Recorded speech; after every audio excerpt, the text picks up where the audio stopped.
Welcome back.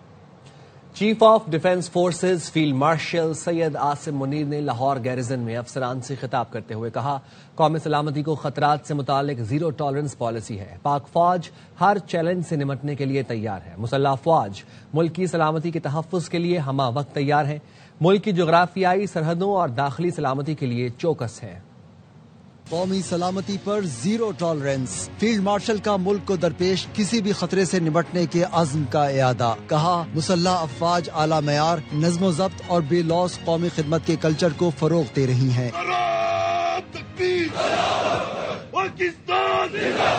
ISPR کے مطابق army chief of defence forces field martial Asim Munir نے لاہور گیریجن کا دورہ کیا۔ کور کمانڈر لاہور نے ان کا استقبال کیا۔ افسران سے خطاب میں فیلڈ مارشل عاصم منیر نے کہا، پاک فوج تمام کثیر جہتی چیلنجوں کا مقابلہ کرنے کے لیے پرعزم ہے۔ انہوں نے واضح کیا کہ پاکستان کی مسلح افواج ملکی خود مختاری، علاقائی سالمیت اور داخلی استحکام کے تحفظ کے اپنے بنیادی مشن پر ثابت قدم ہے۔ فیلڈ مارشل کو فارمیشن کی آپریشنل تیاریوں، تربیتی معیار اور جنگی صلاحیت پر جامع بریفنگ دی گئی۔ آرمی چیف نے جدید ٹیکنالوجی پر مبنی خصوصی فیلڈ ٹریننگ ایکسرسائز کا بھی مشاہدہ کیا۔ آرمی چیف نے مستقبل کے متحرک جنگی ماحول سے ہم آہنگ ہونے کے لیے توجہ دینے پر زور دیا۔ فیلڈ مارشل عاصم منیر نے جوانوں کے لیے فراہم کی جانے والی کھیلوں اور تفریحی سہولیات کا بھی معائنہ کیا۔ کہا، جسمانی فٹنس، مورال اور مجموعی فلاح و بہبود برقرار رکھنے میں ان سہولیات کی اہمیت کلیدی ہے۔ آرمی چیف نے CMH لاہور میں قائم ہائی کیئر سینٹر کا بھی دورہ کیا اور طبی مرکز کے قیام پر عملے اور انتظامیہ کی کاوشوں کو سراہا۔ سربراہ پاک فضائیہ کی ریاض میں سعودی عرب کی اعلیٰ عسکری قیادت سے ملاقات ہوئی۔ Air chief marshal Zaheer Ahmed Babar Sidhu نے رائل سعودی ایئر فورس کے commander lieutenant general Turki bin Bandar bin Abdulaziz اور chief of general staff general Fayyad bin Hamid Alruwaili سے ملاقات کی۔ سربراہ پاک فضائیہ کی آمد پر انہیں رائل سعودی ایئر فورس کے چاقو چوبند دستے نے گارڈ آف آنر پیش کرتے ہوئے تاریخی اور شاندار استقبال دیا۔ سعودی عسکری قیادت کے خطے میں امن، استحکام اور سلامتی کے فروغ کے لیے پاکستان کے تعمیری کردار اور کاوشوں کو سراہا۔ مختلف شعبوں میں تعاون کو مزید وسعت دینے میں گہری دلچسپی کا اظہار کیا۔ ملاقاتوں کے دوران دو طرفہ تعاون، علاقائی سلامتی کی موجودہ صورتحال اور مستقبل میں دفاعی اشتراک کے امکانات پر تفصیلی تبادلہ خیال کیا گیا۔ دونوں ممالک کے فضائی سربراہان نے تربیت، آپریشنل اشتراک اور پیشہ ورانہ مہارتوں کے تبادلے کے ذریعے باہمی روابط مزید مستحکم کرنے پر زور دیا۔ پاکستان اور سعودی عرب کے درمیان دفاعی معاہدے کو باہمی اعتماد، تصویراتی ہم آہنگی اور پائیدار برادرانہ تعلقات کی واضح توثیق کا عملی نمونہ قرار دیا گیا۔ فریقین نے دفاعی تعاون کے نئے امکانات تلاش کرتے ہوئے اشتراکی عمل کے دائرہ کار کو وسعت دینے پر بھی اتفاق کیا۔ دو طرفہ اور کثیر القومی مشقوں کے ذریعے عسکری تعاون کو مزید فروغ دینے کے اپنے غیر متزلزل عزم کا اعادہ کیا گیا۔ وزیر اعظم شہباز شریف ایک روزہ دورے پر کوئٹہ پہنچ گئے۔ وزیر اعلیٰ بلوچستان سرفراز بگٹی اور ارکان اسمبلی نے استقبال کیا۔ وزیر اعظم اور گورنر بلوچستان کے درمیان 1-on-1 ملاقات ہوئی۔ گورنر ہاؤس میں یہ ملاقات ہوئی۔ گورنر جعفر خان مندوخیل ترقیاتی منصوبوں اور صورتحال سے آگاہ بھی کریں گے۔ وزیر اعظم وزیر اعلیٰ ہاؤس میں سرفراز بگٹی اور ان کی کابینہ سے الگ ملاقات کریں گے۔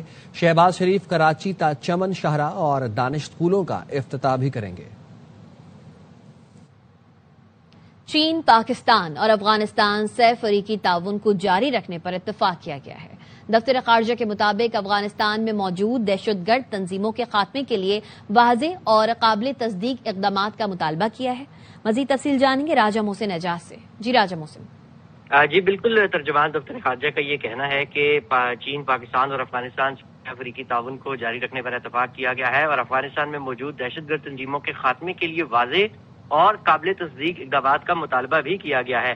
اس کے ساتھ ساتھ یہ بھی کہا گیا ہے کہ افغان سرزمین کو کسی بھی ملک کے خلاف دہشت گردی کے لیے استعمال نہ ہونے دینے پر بھی زور دیا گیا ہے۔ اس کے ساتھ ساتھ پاکستان کی جانب سے بھارتی جو وزیر خارجہ ہیں ان کے بے بنیاد بیان کو بھی مسترد کیا گیا ہے اور یہ کہا گیا کہ بھارت کا ریکارڈ ہے کہ وہ خطے اور عالمی سطح پر دہشت گردی کی پشت پناہی کر رہا ہے۔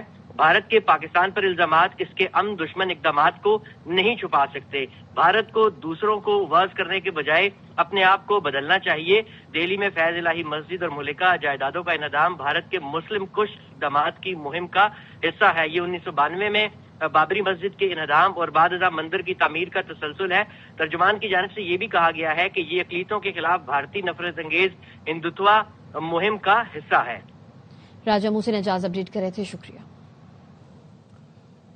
وفاقی وزیر داخلہ محسن نقوی نے بیجنگ پولیس کالج اور پبلک سیکیورٹی پاسپورٹ بیورو کا دورہ کیا۔ بیجنگ پولیس کی گاڑیوں سے ملزمان کی گرفتاری کا عملی مظاہرہ دیکھا۔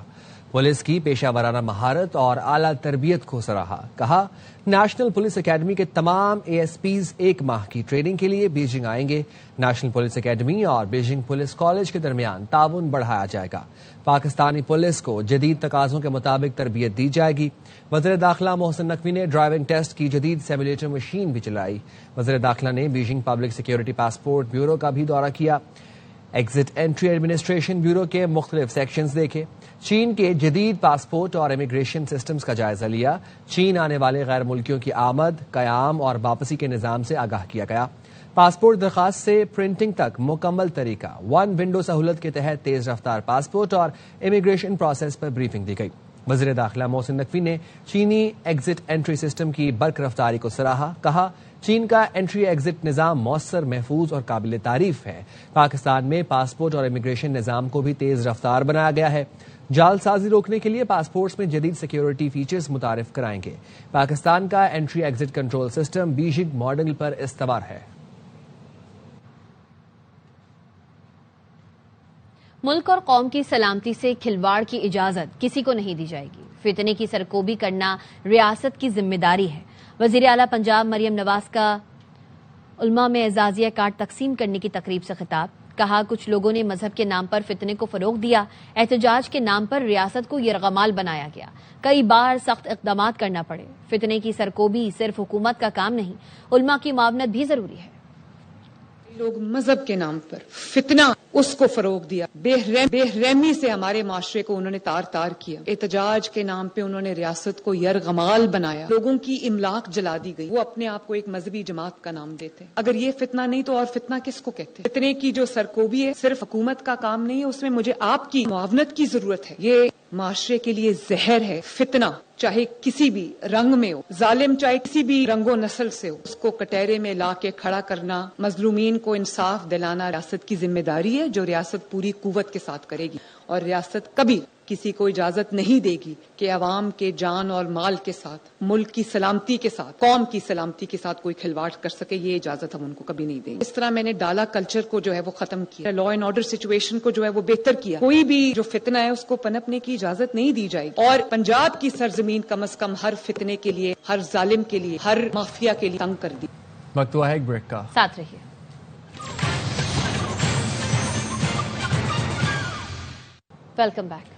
26 نومبر کے احتجاج کے کیس میں استغاثے نے علیمہ خانم کی غیر حاضری پر اسٹیٹ کاؤنسل مقرر کرنے کی درخواست کر دی ہے۔ بابر ملک ہمیں اس حوالے سے اپڈیٹ کریں گے۔ بابر بتائیے گا۔ جی ہاں، راولپنڈی انسداد دہشت گردی کی خصوصی عدالت کے جج امجد علی شاہ 26 نومبر تھانہ صادق آباد میں درج مقدمے کی سماعت کر رہے ہیں، اور گزشتہ روز سماعت پر بھی علیمہ خانم پیش نہیں ہوئی۔ آج کا حکم تھا کہ آج بھی پیش ہوں۔ آج پیش نہ ہونے پر سینئر پروسیکیوٹر ظہیر شاہ کی جانب سے علیمہ خان کی مسلسل غیر حاضری کے خلاف اسٹیٹ کونسل مقرر کیے جانے کی ایک درخواست دائر کی گئی، اور ساتھ ساتھ یہ بھی استدعا کر دی گئی ہے کہ علیمہ خان کیونکہ پیش نہیں ہو رہی تو ان کے ناقابل ضمانت وارنٹ گرفتاری جاری کیے جائیں اور ان کی ضمانت منسوخ کی جائے۔ دوسری جانب سے علیمہ خانم کے وکیل محمد فیصل ملک جو ہیں وہ پیش ہوئے۔ انہوں نے علیمہ خانم کی ایک روز کی حاضری سے تسمہ کی درخواست دائر کی ہے، عدالت نے منظور کر لیا۔ تاہم اسٹیٹ کونسل مقرر کیے جانے کی درخواست پر فریقین کو وکلا کو نوٹس جاری کیے گئے ہیں اور سماعت کل تک ملتوی کر دی گئی۔ سماعت کے موقع پر پروسیکیوٹر ظہیر شاہ کے علیمہ خانم جان بوجھ کر مقدمے کی سماعت میں رکاوٹیں کھڑی کر رہی ہیں اور پیش نہیں ہو رہی۔ 18 میں سے ٹھیک ہے بابر، بہت شکریہ، آپ ہمیں اپڈیٹ کر رہے تھے۔ آئین بچانے نکلے ہیں، کسی کو فتح کرنے یا گالیاں دینے نہیں۔ تحریک تحفظ آئین پاکستان کے سربراہ محمود اچکزئی کی میڈیا سے گفتگو۔ کہا ملک بحرانوں میں جا رہا ہے، تحریک شروع کرنے لاہور جا رہے ہیں، کئی MPs بھی ساتھ ہوں گے، 8 فروری کو سڑکوں پر نکلیں گے۔ ہم یہاں اسی علاقے کو فتح کرنے نکلے ہیں، نہ کسی کو گالیاں دینے نکلے ہیں، نہ کسی کو پتھر مارنے نکلے ہیں، ہم ظلم مٹانے نکلے ہیں۔ ہمارے ساتھ چلو، ہمارا ملک روز بروز بحرانوں میں پھنس رہا ہے، ہمسایوں کے ساتھ ہمارے تعلقات بگڑ رہے ہیں، تحریک تحفظ آئین پاکستان نے 8 فروری کو تمام پاکستان کے جمہوری ہر طبقے کے لوگوں سے اپیل کی ہے اس دن اپنا احتجاج ریکارڈ کرنے کے لیے ہمارا ساتھ دیں. اس دن اپنی دکان بند رکھیں, اپنا رکشہ بند رکھیں, اپنا ٹیکسی بند رکھیں اور پاکستان کی سڑکوں پہ عام کا راج ہونا چاہیے. ہم اس سلسلے میں لاہور جا رہے ہیں, اس میں سارے MP شامل ہیں. پاکستان میں اس وقت کوئی سیاسی قیدی نہیں. مسلم لیگ نون کے رہنما خرم دستگیر نے باخبر سویرا میں کہا, قومی معاملات کا فیصلہ کسی ایک جماعت اور فرد کے مفادات پر نہیں ہو سکتا. اپوزیشن قومی تب ہوگی جب وہ قومی معاملات پر بات کرے گی. توقع ہے اگلے سیشن میں اپوزیشن لیڈر کا معاملہ بھی خوش اسلوبی سے طے ہوگا. اپوزیشن کا اپوزیشن کرنا عدم استحکام نہیں ہوتا, اور قومی معاملات جو ہیں وہ صرف ایک جماعت کے یا کسی ایک فرد کے مفادات پر نہیں انحصار ہو سکتا. سیاسی قیدی تو کوئی نہیں ہے پاکستان میں. مذاکرات کی بنیاد پاکستان کے عوام کی فلاح ہونی چاہیے, کسی ایک جماعت کے سیاسی مفادات نہیں. سب سے بڑا مسئلہ جو ہے اس وقت پاکستان میں وہ دہشت گردی ہے. تحفظ آئین ان کی طرف سے تو خیر کچھ نرمی ہے, لیکن جو مین اپوزیشن جماعت ہے وہ تو دہشت گردی کی بزدلانہ مصالحت کر رہی ہے. توقع ہے کہ جب اگلی سیشن ہوں گے قومی اسمبلی کے بھی اور سینٹ کے بھی, اپوزیشن لیڈر کا معاملہ ہے یہ بھی بڑی خوش اسلوبی سے طے پا جائے گا. اپوزیشن والے بات کرنے کو تیار نہیں. وہ سمجھتے ہیں بات چیت شروع ہونے سے ان کا سیاسی نقصان ہوگا. وزیر اعظم کے مشیر برائے سیاسی امور رانا ثناءاللہ کہتے ہیں, نیشنل ڈائیلاگ کمیٹی کے لوگوں سے میری اور ایاز صادق کی بات ہوئی ہے. حکومت آمادہ ہے, وزیر اعظم کی آفر موجود ہے, لیکن اپوزیشن والے نیشنل ڈائیلاگ کمیٹی کو بھی تسلیم نہیں کرتے. انفارمیشن یہ ہے کہ وہ بات کرنے کو تیار نہیں ہے. وہ یہ سمجھتے ہیں کہ اگر انہوں نے اس طرح سے بات شروع کی تو شاید پولیٹیکلی جو ہے وہ ان کے لیے جو ہے وہ بڑی انہوں نے مطالبہ بھی. نیشنل ڈائیلاگ کمیٹی میں جو صاحبان ہیں یہ ہمیں ملے ہیں, میں اور اسپیکر ایاز صادق صاحب, ہماری ان کے ساتھ بات ہوئی ہے. ان کے خیالات سے ہمیں بالکل اتفاق ہے. پرائم منسٹر کی آفر جو ہے وہ موجود ہے. جو دوسری سائیڈ ہے اپوزیشن, وہ کبھی کوئی بہانہ اور کبھی کوئی بہانہ کر رہے ہیں اور وہ ان کو بھی نہیں تسلیم کر رہے. پہلا قدم کا پہلے کوئی تعین جو ہے وہ ہو تو پہلا قدم جو ہے نا وہ اٹھایا جائے, ان کو چھوڑ دیا جائے. وہ گورنمنٹ کی کسٹڈی میں تو ہے نہیں, وہ تو اس وقت ان کو کنوکشن ہوئی ہے. جن کے لیے آپ بات کر رہے ہیں کو ان کی طرف سے کوئی بات ہوگی تو بات ہے نا. اب آپ کے میسج دینے پہ تو باتیں آگے نہیں نا چل پڑیں گی. ہماری طرف سے تو نہ نہیں ہے, نہ جس طرف سے ہے اس طرف سے نہ سمجھیں آپ. امریکہ کی بھارت میں مسیحیوں پر حملے کی مذمت. کرسمس کے موقع پر ہندو شدت پسندوں نے مسیحیوں اور گرجا گھروں پر حملے کیے تھے. AIY نیوز کے سوال, کیا امریکہ کرسمس پر مسیحیوں پر حملوں کی مذمت کرتا ہے, کے جواب میں ترجمان امریکی محکمہ خارجہ نے کہا, امریکہ مسیحیوں کے خلاف ہونے والے حملوں کی مذمت کرتا ہے. امریکہ کسی بھی قسم کے تشدد کی سخت مذمت کرتا ہے. ہم ہر ملک میں مذہبی آزادی کی صورتحال پر مسلسل نظر رکھتے ہیں. صحافی کا سوال تھا, امریکہ بھارت کو تشویشناک ملک کی فہرست میں شامل کرے گا؟ جواب میں ترجمان نے کہا, بین الاقوامی مذہبی آزادی ایکٹ کے تحت تمام جائزوں کو مد نظر رکھا جاتا ہے. سول سوسائٹی, ملکی اور بین الاقوامی انسانی حقوق کے اداروں کی رپورٹس کا جائزہ لیا جاتا ہے. انسانی حقوق کے کارکنان, مذہبی تنظیموں کی رپورٹس کا جائزہ لیا جاتا ہے. کسی بھی ملک کو تشویش پر مبنی ممالک کی فہرست میں شامل کرنے کا پیشگی اعلان نہیں کرتے.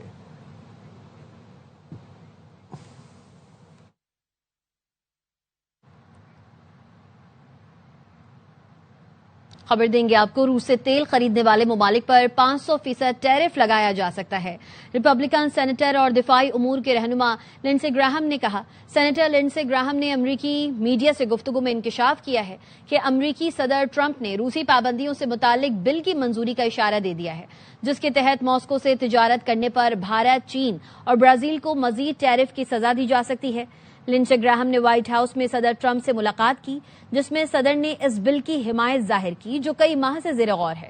گراہم کا کہنا تھا, اس بل پر ممکنہ طور پر اگلے ہفتے ووٹنگ ہو سکتی ہے. بل منظور ہو گیا تو ان ممالک پر 500% تک ٹیکس عائد کیا جائے گا جو روسی تیل یا یورینیم خریدتے ہیں. پابندیوں کا مقصد ماسکو کی معیشت کو بری طرح متاثر کرنا ہے. امریکہ کے شہر منیاپولس میں امیگریشن اور کسٹمز انفورسمنٹ حکام نے چھاپے کے دوران فائرنگ کر کے خاتون کو ہلاک کر دیا. پولیس نے دعویٰ کیا کہ خاتون نے اہلکار کو گاڑی سے کچلنے کی کوشش کی, جس پر اہلکار نے فائرنگ کی. امریکی صدر نے امیگریشن افسران کا دفاع کیا, جبکہ منیاپولس کے میئر نے ICE افسر کو واقعے کا ذمہ دار قرار دیا ہے۔ ریاست منیسوٹا کے شہر منیاپولس میں غیر قانونی تارکین امریکی صدر کی پالیسیز اور آپریشن کے خلاف احتجاج کر رہے تھے۔ اس دوران امیگریشن اور کسٹمز انفورسمنٹ نے چھاپہ مار کارروائی کی۔ موقع پر اہلکار کی فائرنگ سے 37 سال کی رینین نکول کڈ ہلاک ہو گئی۔ پولیس اور ہوم لینڈ سیکیورٹی نے خاتون کو واقعے کا ذمہ دار ٹھہرایا۔ کہا خاتون نے اہلکاروں کو اپنی گاڑی سے کچلنے کی کوشش کی تھی، جس پر اہلکار نے گولی چلا دی۔ میئر منیاپولس کا کہنا ہے کہ ICE افسر نے لاپرواہی کا مظاہرہ کرتے ہوئے خاتون کی جان لی۔ امیگریشن حکام شہر میں افراتفری پھیلا رہے ہیں، سڑکوں پر شہریوں کو قتل کیا جا رہا ہے۔ امریکی صدر ٹرمپ نے امیگریشن افسران کا دفاع کیا، ٹویٹ پر پوسٹ کی کہ ایسا لگتا ہے اہلکار نے اپنے دفاع میں فائرنگ کی۔ رکن کانگریس الہان عمر نے واقعے کی ویڈیو سوشل میڈیا پر شیئر کی۔ لکھا ٹرمپ جھوٹ بولتے ہیں، خاتون اہلکار کو روندنے کی کوشش نہیں کی۔ ICE ہمارے شہر سے نکلو۔ نیو یارک کے میئر زہران ممدانی نے واقعے کو ظالمانہ اور غیر انسانی قرار دیا۔ کہا نیو یارک تارکین وطن کے حقوق کے لیے کھڑا ہے۔ بھارت نہیں جائیں گے، کھلاڑیوں کو خطرے میں نہیں ڈالیں گے۔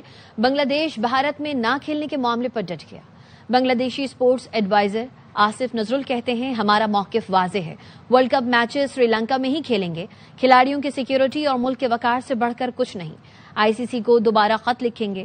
بھارت میں کھلاڑیوں کے ساتھ مداحوں اور صحافیوں کی سیکیورٹی کے بھی مسائل ہیں۔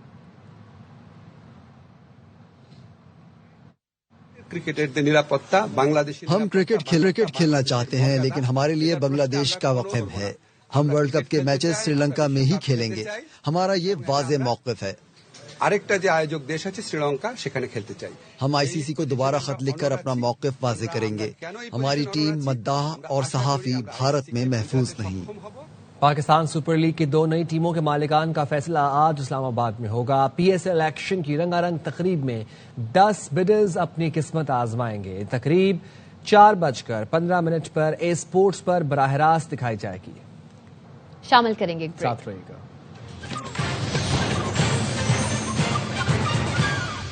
Welcome back. خبر دیں گے آپ کو وزیر اعظم شہباز شریف کی کوئٹہ میں گورنر ہاؤس آمد۔ گورنر ہاؤس میں وزیر اعظم سے گورنر بلوچستان جعفر خان مندوخیل کی ملاقات ہوئی ہے۔ ملاقات میں بلوچستان کے امور پر گفتگو کی گئی۔ گورنر نے وزیر اعظم کو بلوچستان میں ترقیاتی منصوبوں اور پیش رفت سے آگاہ کیا۔ گورنر بلوچستان جعفر خان مندوخیل نے وزیر اعظم کا استقبال کیا۔ گورنر ہاؤس بلوچستان میں وزیر اعظم کو گارڈ آف آنر بھی پیش کیا گیا۔ وزیر اعلیٰ بلوچستان سرفراز بگٹی، وفاقی وزراء احسن اقبال، علیم خان، رانا ثناء اللہ بھی موجود تھے۔